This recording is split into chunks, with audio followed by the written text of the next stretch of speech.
Buenos días, hermanos. Bien, vamos a continuar entonces con el estudio de Romanos. Estábamos viendo el capítulo 12. Habíamos visto que la epístola a los romanos es una epístola eminentemente teológica y el gran esquema teológico se desarrolla del 1 al capítulo 11.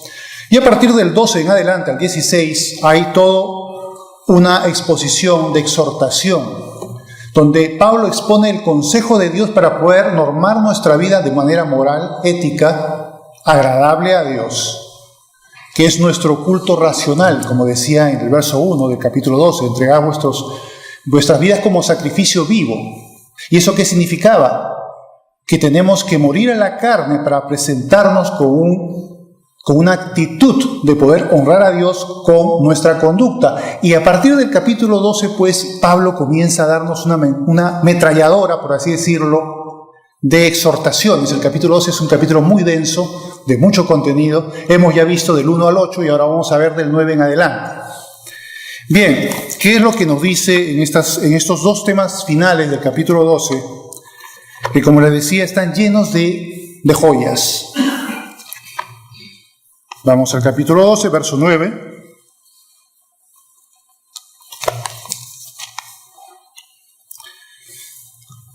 Y empieza así Pablo, diciendo: el amor sea sin fingimiento, aborreced lo malo, seguid lo bueno. Efectivamente, el amor puede ser bien hipócrita, es decir, de cara para afuera, pero sin contenido interno.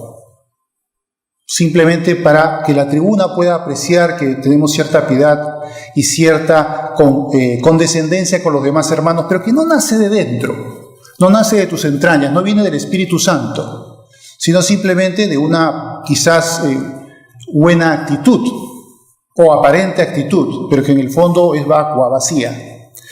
Pero Él no quiere que sea así, que no sea por fingir, sino porque el Espíritu Santo verdaderamente te ha tocado para amar a tus hermanos.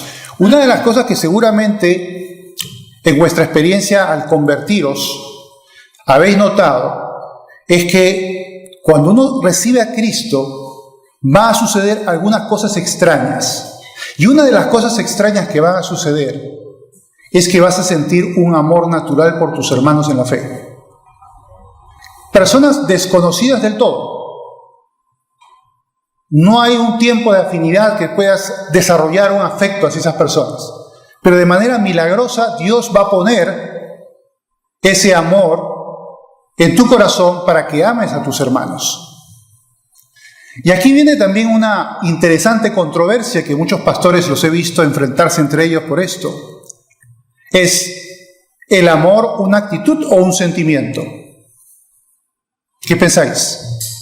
¿Qué es el amor?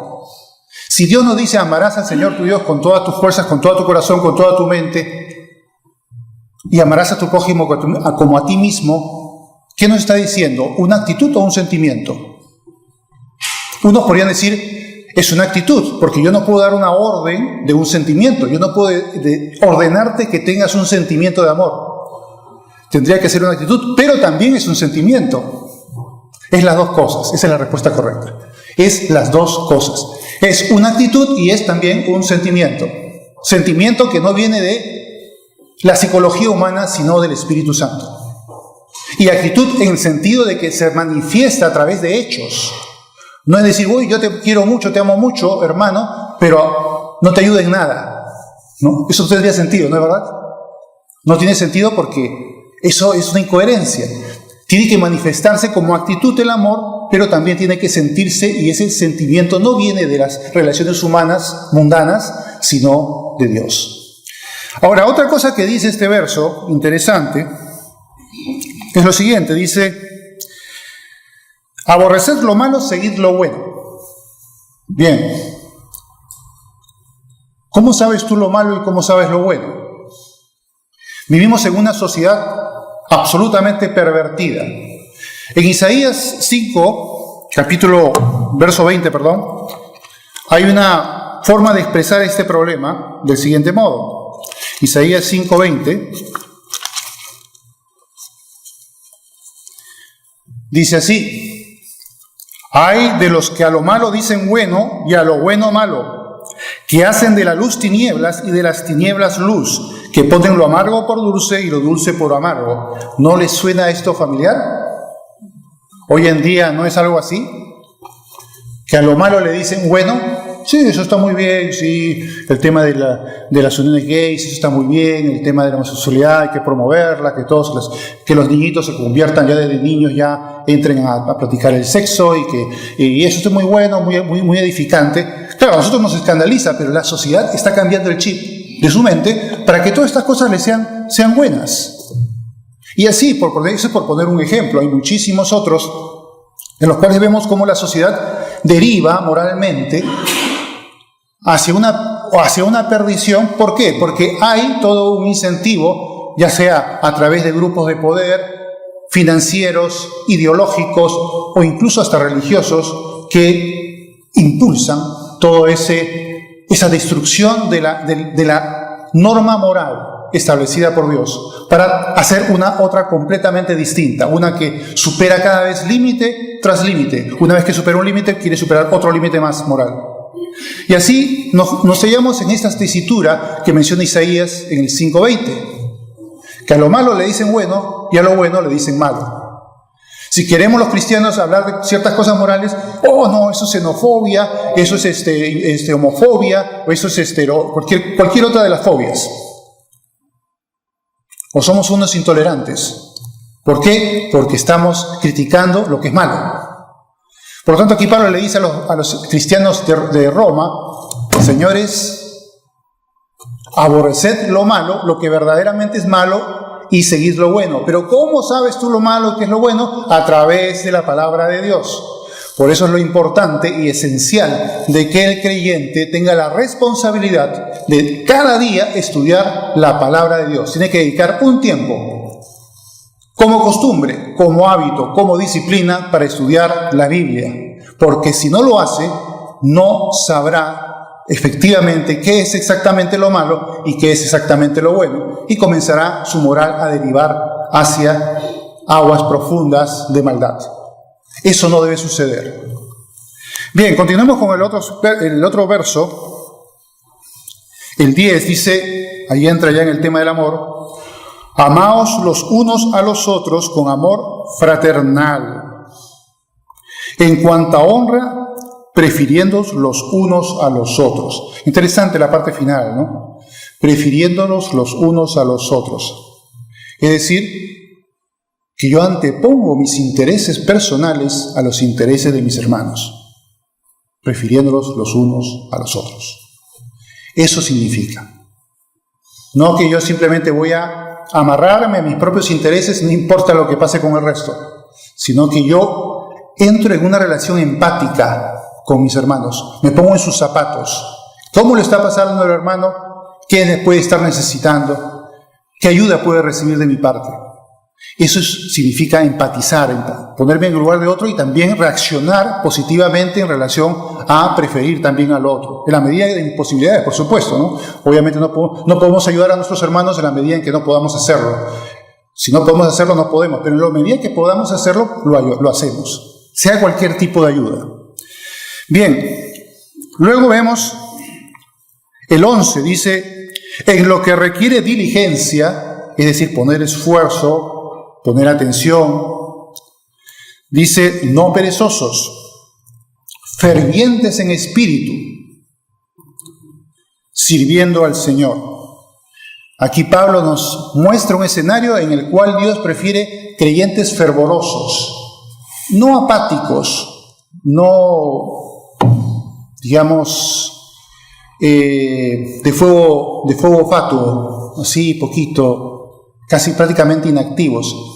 Realmente, ¿saben a quién beneficia el creyente así cabizbajo, digamos poco activo, poco fervoroso, carnal? ¿A quién creen que beneficia? ¿A Dios? No, a Satanás. Duro decirlo, pero es verdad. Él se va a servir precisamente de esos creyentes que al fin y al cabo no le amenazan en lo absoluto. ¿Por qué? Porque al no ser fervorosos y al no estar militando en la milicia de Cristo, evidentemente, ¿qué va a pasar? que no le van a representar ninguna amenaza. Simplemente están adormilados y van a adormecer a los demás. Y al final, quien se beneficia ya saben quién es. Pero eso no va a beneficiar a Dios. Tú tienes que ser una llama de fuego, y si no lo eres, preocúpate de serlo. ¿Por qué? Porque Dios quiere vernos que verdaderamente somos activos y que nuestro calor llega a radiar a los demás. Y eso es lo que tenemos que tener nosotros. Radiar el calor espiritual, ese fervor espiritual. Oremos al Señor si sabemos que no lo tenemos, para que el Señor nos dé ese fuego. Busquémosles en oración, en mayor comunión con Dios, para que Dios pueda hacer que seamos llamas ardientes. Y como llamas ardientes, verdaderamente hagamos incendios. Los avivamientos nacen de los incendios de ciertas personas que se enciendan hasta tal punto, hasta tal temperatura, que logran incendiar su iglesia y la comunidad en la que viven. Así es como nace. Y por lo tanto, obviamente quizás no seamos uno de esos grandes incendiadores, pero por lo menos podemos pretender verdaderamente ser llamas de fuego poderosas. Bien, continuemos entonces con el siguiente pasaje. Dice el 12, gozosos en la esperanza. Ahora, ¿en qué esperanza? La esperanza bienaventurada de la vida eterna, de todas aquellas promesas que Dios tiene para sus hijos en el futuro, y también la redención de nuestro cuerpo. Todas esas son las esperanzas gloriosas que en primer lugar nos evita la condenación eterna del Señor Jesucristo al haber muerto en la cruz por nosotros, y nos da la vida eterna. Esa es una esperanza maravillosa. Y como decía el apóstol Pablo en el capítulo 8, decía que las aflicciones del tiempo presente no son nada en comparación con la gloria que se nos ha de manifestar. O sea que no importa si tu vida es un desastre o cuán dolorosa pueda ser tu vida, pero si tu vida verdaderamente está honrando a Dios, tu futuro es absolutamente glorioso, porque un día creíste en Jesús y lo recibiste. Y no importa que puedes estar sufriendo mucho, puedes tener incluso hasta que te quiten la vida, pero tienes una esperanza gloriosa. No se puede comparar. Matemáticamente, si tú hicieras una especie de cálculo matemático, te darías cuenta que si pones en el numerador todos los problemas o las ausencias de bendición y abajo pones las bendiciones divinas, al final, ¿qué sale? 0. Porque ¿qué se compara unos pocos años de aflicción con la eternidad? Absolutamente en nada. Continuemos. ¿Qué dice luego? Sufridos en la tribulación. Bueno, ya básicamente lo podemos entender lo que acabamos de decir. Sufrido significa con paciencia, que aguanta la tribulación sabiendo las promesas de Dios. Jesús dijo, en el mundo tendréis aflicción, pero confiad, yo he vencido al mundo. O sea que al final la victoria de la guerra, aunque las batallas puedan ser perdidas, algunas de ellas, es de Dios. Y tú serás victorioso en Cristo. No importa lo que pases.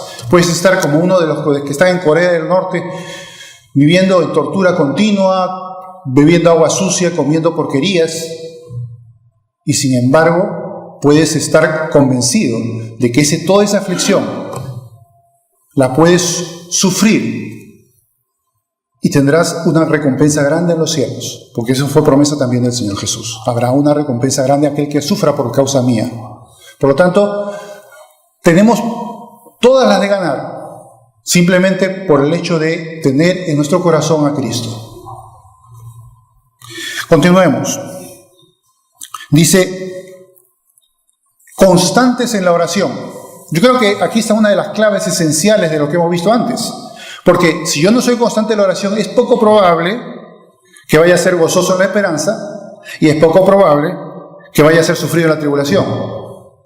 Voy a carecer de poder espiritual para poder hacer estas cosas, por lo tanto, no va a ser posible. Pero si soy constante en la oración y si acudo a Dios en oración, voy a tener el poder, porque desde la oración desciende el poder contra el pecado y contra la debilidad humana.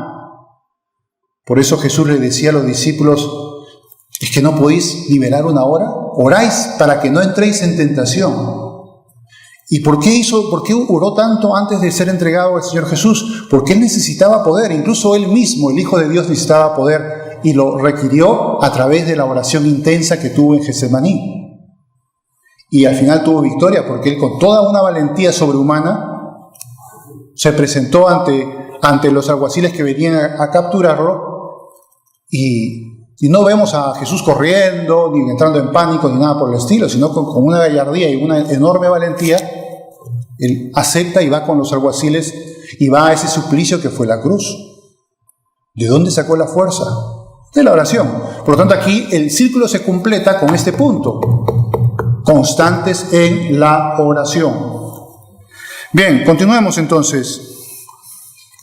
El 13 dice: compartiendo para las necesidades de los santos, practicando la hospitalidad. O sea que puede ser dadivoso el que tiene evidentemente capacidades. Dios le dio bendiciones, pues esas bendiciones puedes ministrarlas también a otros para que puedas tú saber cómo puedes ayudar a otros hermanos que puedan padecer alguna necesidad en la medida de tus posibilidades, por supuesto, ¿no? Pero hay una cosa interesante que aquí dice: practicando la hospitalidad. Obviamente, para practicar la hospitalidad tienes que tener la bendición de tener un lugar donde poder ser hospitalario, evidentemente, ¿no? Hay una cosa interesante que menciona el capítulo 13 de Hebreos, verso 2, que es muy interesante. Dice que algunos sin saberlo, no hace falta que lo busquen, dice: algunos sin saberlo hospedaron a ángeles. O sea, eran tan hospitalarios que sin saberlo hospedaron a ángeles. Yo no sé si alguna vez te habrás tocado un caso de esos, ¿no? Posiblemente no, quién sabe.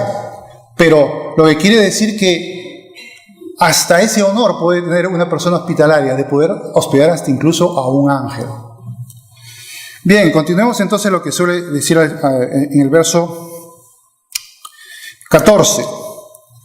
Aquí ya viene entrando a otro tema. Ha hablado de muchas cosas en esta etapa anterior, pero ahora va a entrar a un tema un poco más coherente entre sí, pero también muy importante. ¿Cómo el creyente debe reaccionar ante el agravio? Ante la injusticia cometida en tu contra, ante alguna persecución en tu contra, ante aquellos que te procuran el mal. ¿Cómo debes reaccionar? ¿Coger una piedra y lanzarla? ¿Coger un palo y darle palazos? ¿O llenarla de improperios? Esa será la medida mundana, pero la de Cristo no, por supuesto. ¿Qué es lo que dice aquí? Que dice el verso 14: bendecid a los que os persiguen, bendecid y no maldigáis. Y no vamos a decir que esto sea una cosa fácil, ¿no? Nuestra carne nos impulsa más bien a hacer lo que suele hacer la gente común y corriente, ¿no? Pero eso no es lo que nos enseña el Señor. Nos enseña algo que nos puede parecer incluso algo contraintuitivo y lógico: el no responder. Y no solamente no responder con mal, sino responder con bien. Ahí está la cosa. No estoy respondiendo con mal, sino debo responder con bien. Aquel que procura mi mal, aquel que me daña, aquel que me agravia. ¿Qué dice luego? Gozaos con los que se gozan, llorad con los que lloran. Eso es básicamente empatizar, ponerse en los zapatos del otro hermano. El hermano Javier me comentaba de cómo en estos últimos días, con el tema de la operación de Vera y de su madre Rebeca, nos hemos, empatizado con esa angustia que sentía Rebeca por la operación de su hijita, que gracias a Dios salió bien, aunque hubo momentos, después, las primeras horas del posoperatorio, que comenzó a tener hemorragias y verdaderamente pues eso nos causó bastante malestar, bastante pena, y seguimos orando para que el Señor pudiera obrar sanidad en la niña, y al final lo hizo. Y nos alegramos también cuando efectivamente la niña se recupera, ¿no? Pues ese es un ejemplo claro de esto, que tienes que empatizar con tus hermanos en su sufrimiento o en su gozo, en las buenas y en las malas. En las buenas, pues gozarte con ellos, y en las malas, llorar con ellos. Esa es la forma del amor cristiano, es una forma de la manifestación del amor cristiano. ¿Qué le dice luego? 16. Unánimes entre vosotros, no altivos, sino asociándoos con los humildes, no seáis sabios en vuestra propia opinión. Bueno, aquí está hablando de dos cosas. Vamos a ver la primera. Unánimes entre vosotros, no altivos, sino asociándolos con los humildes. Unanimidad es que no estemos peleando por posturas distintas, que podamos estar más o menos de acuerdo. Es verdad que siempre habrán matices teológicos o opiniones diversas, pero básicamente debemos estar unánimes persiguiendo el mismo objetivo, que es honrar a Dios y extender su palabra, extender su reino, extender el Evangelio. Ese debe ser nuestro punto de unanimidad perfecto. Ahora dice otra cosa también, no altivos, asociándonos con los humildes. Esto también es interesante, ¿no? Yo creo que aquí muchos hermanos pueden haber experimentado alguna vez este tipo de problemática. De a veces cristianos muy altivos, que también pavonean mucho el pecho como el buche de los pollos, y se siente pues la divina Coca-Cola del desierto, ¿no? Y bueno, y hay ciertos hermanitos como que no los quieren ni saludar porque, bueno, son la plebe, ¿no? Y ¿es eso actitud cristiana? O formando grupitos, no, yo me junto con solamente, yo no saludo a los demás, a eso ni los saludo, pero sí me junto con este grupito de hermanitos porque son mis amiguitos, me llevo mejor con ellos, y los demás ni saludarlos ni atenderlos en lo absoluto. Habéis experimentado alguna vez ese tipo de cosas, ¿no? En alguna iglesia, supongo yo, de esos grupitos que se forman. En fin, todas esas cosas no son correctas, no son buenas. En la medida de lo posible, saluda a todos. En la medida de lo posible, conversa con todos. No siempre es posible, por supuesto, porque uno se va más temprano y ya no tiene tiempo de saludarlo. Pero en la medida de lo posible, tú tienes que ser el hermano no de 4 o de 5, sino de todos. Y por lo tanto no puedes formar grupitos, porque esto no es un club social. Esto no es un club social, esto es una iglesia que es el cuerpo de Cristo. Y el cuerpo de Cristo tiene que estar unido en sus coyunturas y ligamentos totalmente. No puede estar separado en grupitos. Imagínate el brazo separado, el cuerpo por ahí, la pierna por allá, la cabeza por otro lado. Evidentemente, pues eso es un disparate, ¿no es verdad? Pero hay iglesias lamentablemente que es así, que tú entras y no te saluda nadie. Yo recuerdo una que iba al segundo domingo, tampoco me saludaba a nadie. Yo tranquilo, no me hacía problema porque bueno, ya era creyente. Pero si no hubiese sido creyente, imagínate qué resultado sería. Ustedes saben que Mahatma Gandhi fue este gran hombre que fue líder en la independencia de la India.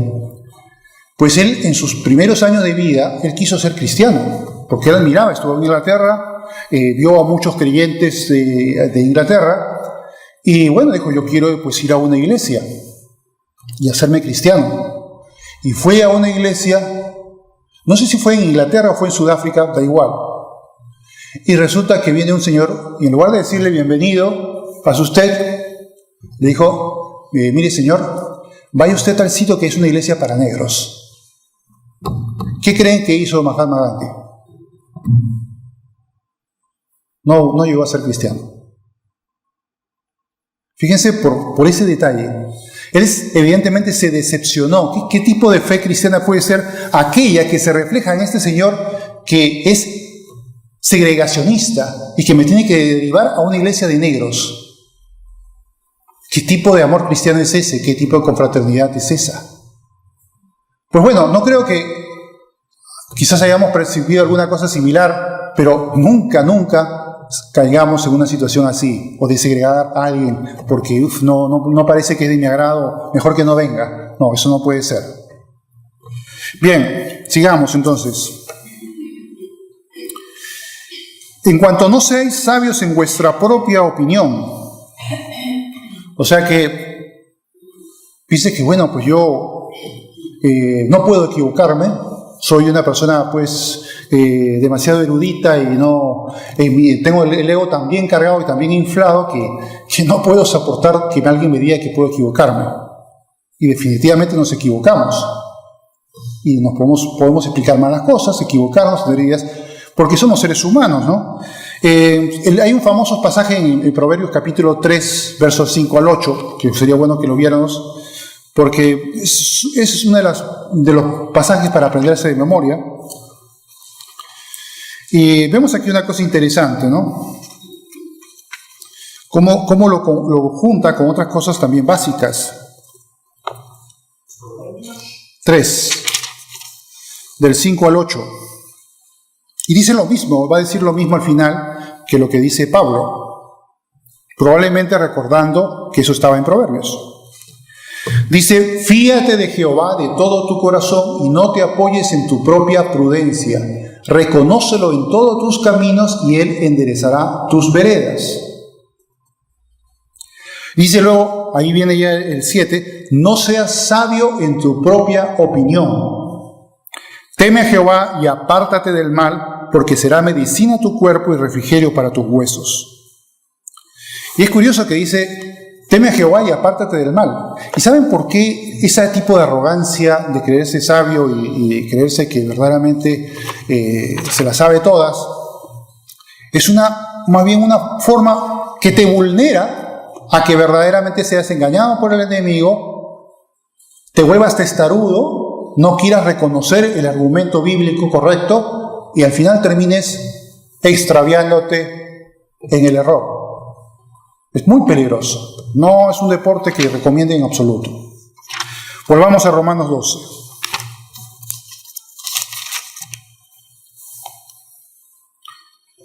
Dice el 17: no paguéis a nadie mal por mal, procurad lo bueno delante de todos los hombres.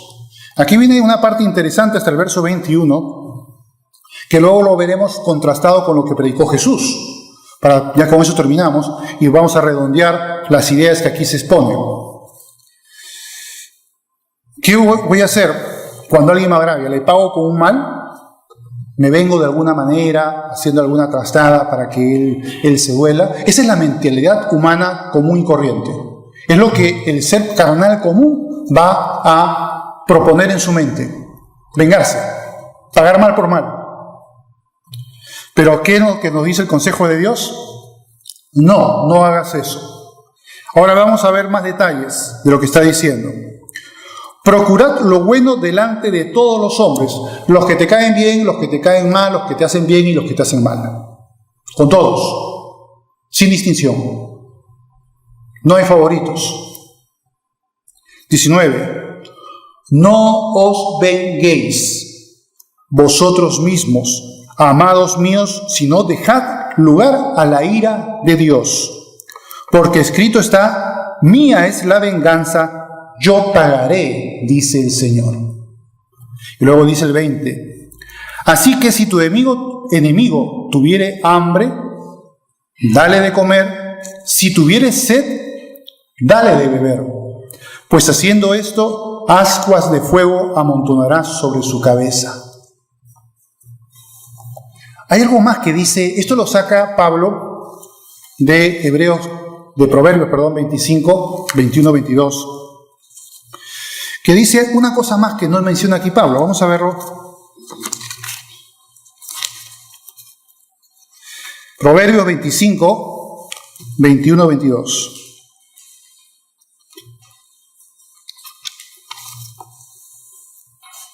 Va a decir lo mismo, pero añade un versículo, una parte más.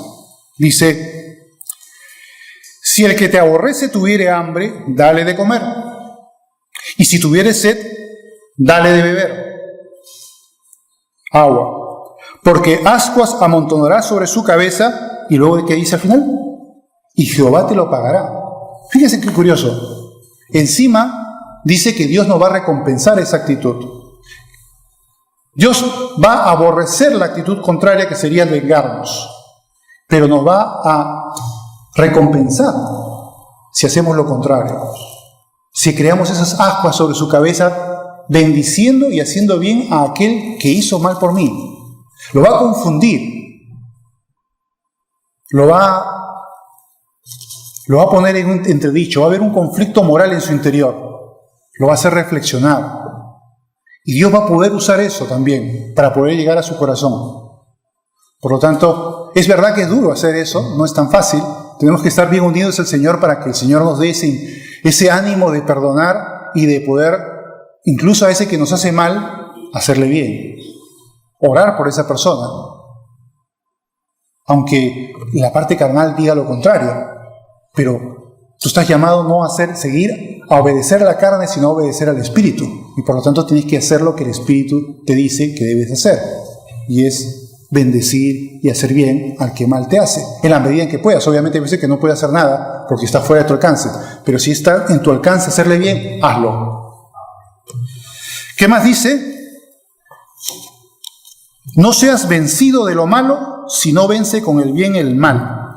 Aquí Pablo nos está dando una clave para poder entender lo que dijo Jesús cuando fue el tema de la otra mejilla, ¿recuerdan?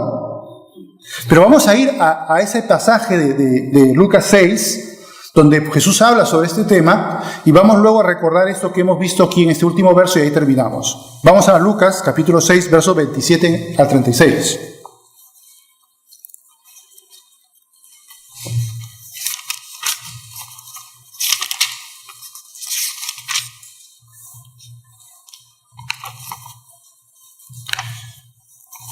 Dice el 27.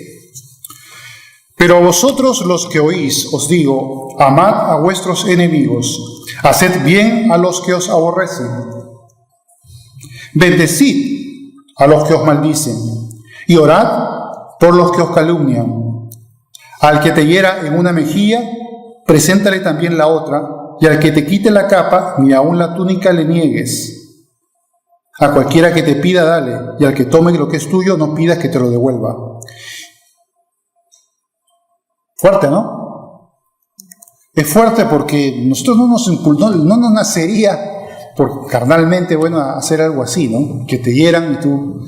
¿Qué quiere decir Jesús con eso? Quiso decir Jesús que tienes que acoger al mal o darle facilidades para que el mal prosiga. No era esa la intención de lo que quiso decir Jesús. Lo que quiso decir Jesús es que no respondas al mal con el mal, que te abstengas de vengarte, que te abstengas de pagar con mal el agravio. Eso es lo que está diciendo muéstrale la otra mejilla. Es decir, que yo estoy, fíjate, no solamente no estoy dispuesto a darte un bofetón, sino que incluso me quedo quieto en la posibilidad de que tú me des un bofetón más a mí. Eso es lo que quiere decir Jesús, que no te vengues, que no pagues mal por mal, que no seas vencido de lo malo, como decía Pablo, sino vence con el bien el mal. Eso es lo que quiere decir. Ahora sigamos qué es lo que dijo Jesús luego. 31. Y como queréis que hagan los hombres con vosotros, así también haced vosotros con ellos. Interesante, ¿no? La ley de la empatía. Si yo quiero que las personas me traten de una determinada manera, pues yo lo que tengo que hacer es tratar a esas personas de esa manera como yo quiero que me traten a mí. Por eso dice, ama a tu prójimo como a ti mismo. Significa precisamente que si es a ti mismo, te vas a hacer una provisión de facilidades y de beneficios. Yo también puedo hacer esa provisión de facilidades y beneficios para los demás, como lo haría para mí mismo. Esa es la empatía. Si yo quiero que los demás hagan conmigo, pues yo también voy a hacer con los demás lo que quiero bueno que hagan conmigo. Esa es una lógica elemental. Luego dice el 32, porque si amáis a los que os aman, ¿qué mérito tenéis? Porque también los pecadores aman a los que le aman. Eso es muy fácil, ¿no? Y si hacéis bien a los que os hacen bien, ¿qué mérito tenéis? Porque también los pecadores hacen lo mismo. Ellos hacen lo mismo.